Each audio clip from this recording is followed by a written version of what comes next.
श्री स्वामी समर्थ। बघा, येणाऱ्या वटपौर्णिमेला नुसती वडाचीच पूजा करून आपलं कार्य सफल होतं असं नाहीये। तर बघा, त्या दिवशी वार मंगळवार आलेला आहे, म्हणजे आपल्या कुलदेवीची सेवा सुद्धा केली पाहिजे। प्रचंड लाभ देणारी आपली कुलदेवीची सेवा आहे। आणि मुलांचे व्यसनाधीनता, ज्या घरात मुले व्यसनाधीनता आहे, ज्याचे मिस्टर खूप दारू पितात, धूम्रपान करतात, त्याने तुम्हाला खूप त्रास होतोय, तर अशा वेळेस दिवस खूप सुंदर आलेला आहे। सेवा करा, सेवेकरी व्हा। तर सेवा काय आहेत, कशा आहेत, यासाठी आपला संपूर्ण व्हिडिओ पहा। हॅलो नमस्कार, मी पूनम चव्हाण तुम्हा सर्वांचे स्वामीची फॅमिली या आपल्या युट्यूब चॅनलवर खूप खूप स्वामीमय स्वागत करत आहे। बघा, वड पौर्णिमा म्हणजे वडाची पूजा करून आल्यानंतर घरी आपण उपवास पकडायचा, कारण मंगळवार हा प्रत्येक सवासणीचा घरी उपवास असतोच। 80 मंगळवार आलाय, त्या दिवशी कुंकुमार्जनची सेवा करायची, प्रचंड कुंकुमार्जनची सेवा करायची। 7 जणींच्या 7 घरात ह्या सेवा झाल्याच पाहिजेत। ते कुंकू एकच कुंकू वापरा, प्रत्येकाने वाटून घ्या, कारण 7 वेळा म्हणजे खूप सेवा होणार आहे, प्रचंड लाभदायक होणार आहे। ते कुंकू तुम्ही घरातल्या सगळ्यांनी लावायचं आणि आपणही लावायचं, दोन्ही भावाच्या मध्ये लावायचं नाहीये।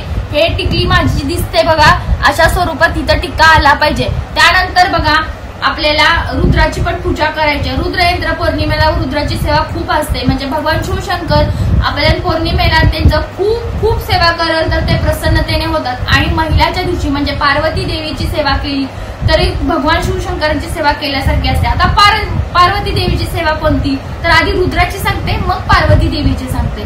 तर रुद्रावर अभिषेक घालायचा। त्या दिवशी तुम्ही स्त्री सूक्त एकदा, पुरुष सूक्त एकदा, एक वेळा फलश्रुती म्हणायची आणि नंतर तुम्ही 1008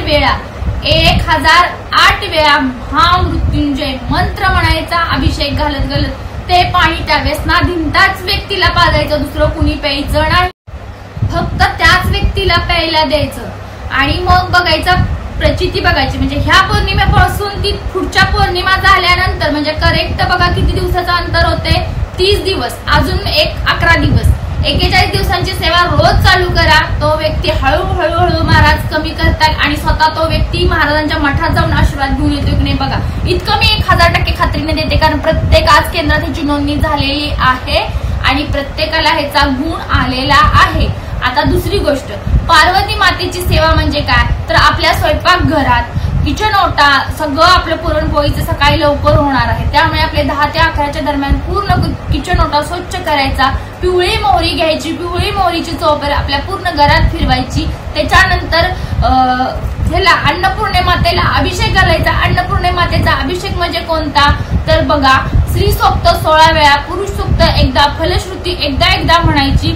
त्यानंतर ते पाणी आपल्या पिंपात ओतायचं प्यायच्या आणि मग आपल्या किचन ओट्यावर तिला आणायची, तांदळाच्या राशीमध्ये ठेवायची, हळदी कुंकू व्हायचं, धूप दीप पंचोपचार पूजा करायची। तिची किचन ओट्यावर स्वस्तिक काढायचं, दोन्ही बाजूला 2 रेषा ओढायच्या, तिथेही पंचोपचार पूजा करायची। आणि ओम श्री लक्ष्मी देवी माते नमः, ओम श्री पार्वती माते नमः हे तुम्ही 7 वेळा म्हणा, कारण महालक्ष्मी पार्वती माता एकच रूप असतं। आणि आपल्या किचन घरावर आशीर्वाद मागायचा। बघा, तुम्हाला अन्नदाण्याची पूर्तता कशी होते, सत्यनारायण संध्याकाळी आपण घालतो, पण अन्नपूर्णे मातेची आपल्याला सगळीकडे गरज असते। नुसतं काय आपण अन्न खातोच हे अन्न नसतं, तर शेतात शेतकरी असो, तुमच्या शेतातील धान्याची बरकत कशी होते इथेही आशीर्वाद मिळून जातो। आता याच्यानंतर सेवा कोणती करायची बघा, संध्याकाळी तुम्ही विष्णू सहस्त्रनाम न चुकता पठण करायचं। ज्याला वाचता येत नाही त्यांनी युट्यूबवर लावा, एकांतमध्ये शांतमध्ये ऐका, नाही तर तुम्ही लावले तुमची नजर इकडे आहे तिकडे आहे, फक्त त्याच व्यक्तीला प्यायला द्यायचं। आणि मग बघायचा प्रचिती बघायची, म्हणजे ह्या पौर्णिमेपासून ती पुढच्या पौर्णिमा झाल्यानंतर म्हणजे करेक्ट बघा किती दिवसाचं अंतर होते, 30 दिवस, अजून 11 दिवस, 41 दिवसांची सेवा रोज चालू करा। तो व्यक्ती हळूहळू महाराज कमी करतात आणि स्वतः तो व्यक्ती महाराजांच्या मठात जाऊन आशीर्वाद घेऊन येतो की नाही बघा। इतकं मी 1000% खात्रीने देते, कारण प्रत्येक आज केंद्रात ह्याची नोंदणी झालेली आहे आणि प्रत्येकाला ह्याचा गुण आलेला आहे। आता दुसरी गोष्ट, पार्वती मातेची सेवा म्हणजे काय, तर आपल्या स्वयंपाक घरात किचन ओटा सगळं आपलं पुरणपोळीचं सकाळी लवकर होणार आहे, त्यामुळे आपले 10 ते 11च्या दरम्यान पूर्ण किचन ओटा स्वच्छ करायचा। पिवळी मोहरी घ्यायची, पिवळी मोहरीची चोपर आपल्या पूर्ण घरात फिरवायची। त्याच्यानंतर ह्याला अन्नपूर्णे मातेला अभिषेक घालायचा। अन्नपूर्णे मातेचा अभिषेक म्हणजे कोणता, तर बघा, स्त्री सूक्त 16 वेळा, पुरुष सूक्त एकदा, फलश्रुती एकदा म्हणायची। त्यानंतर ते पाणी आपल्या पिंपात घ्यायचं प्यायच्या आणि मग आपल्या किचन ओट्यावर तिला आणायची, तांदळाच्या राशीमध्ये ठेवायची, हळदी कुंकू व्हायचं, धूप दीप पंचोपचार पूजा करायची, तिची किचन ओट्यावर स्वस्तिक काढायचं, दोन्ही बाजूला 2 रेषा ओढायच्या, तिथेही पंचोपचार पूजा करायची आणि ओम श्री लक्ष्मी देवी माते नमः, ओम श्री पार्वती माते नमः हे तुम्ही 7-7 वेळा म्हणा. कारण महालक्ष्मी पार्वती माता एकच रूप असतं आणि आपल्या किचन घरावर आशीर्वाद मागायचा. बघा तुम्हाला अन्नदाण्याची पूर्तता कशी होते. सत्यनारायण संध्याकाळी आपण घालतो, पण अन्नपूर्ण मातेची आपल्याला सगळीकडे गरज असते. नुसतं काय आपण अन्न खातोच हे अन्न नसतं, तर शेतकरी असो, तुमच्या शेतातील धान्याची बरकत कशी होते तेही आशीर्वाद मिळून जातो. आता याच्यानंतर सेवा कोणती करायची बघा. संध्याकाळी तुम्ही विष्णू सहस्त्रनाम न चुकता पठण करायचं. ज्याला वाचता येत नाही त्यांनी युट्यूबवर लावा, एकांत मध्ये शांत मध्ये ऐका. नाही तर तुम्ही लावले तुमची नजर इकडे आहे तिकडे आहे, इकडे बघ तिकडे बघ आणि आपण विष्णू सहस्त्रनाम लिहिले असं नाही करायचं. ज्याला वाचता येतं त्यांनी वाचा. एक वेळा वाचून शांत झोपा केलेली दिवसभराची सेवा विष्णूपर्यंत पोहोचली जाते. भगवान विष्णूची सेवा म्हणजे प्रचंड प्रचंड लाभदायक सेवा असते.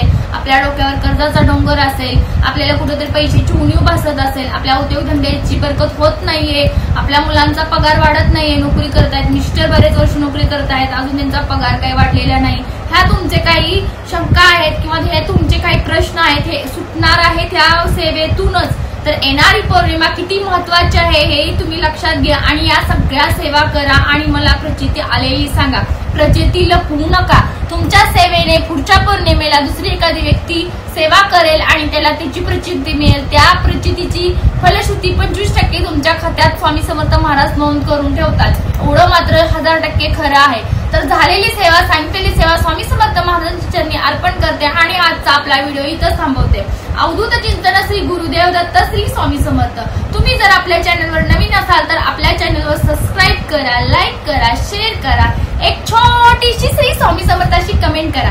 कमेंट खाली तुमचे काही प्रश्न असू द्या, तुम्हाला कोणता त्रास होतोय, तुमच्या घरात काही शंका असतील, वाईट शक्तीची बाधा असेल, निगेटिव्हिटी असेल, काही तुम्ही प्रश्न असतील ते तुम्ही कमेंटद्वारे विचारा. शेजारी बेल आयकॉन बटन आहे त्याच्यावर क्लिक करा, विसरू नका. येणाऱ्या व्हिडिओचं नोटिफिकेशन सर्वात प्रथम तुम्हाला मिळून जाईल.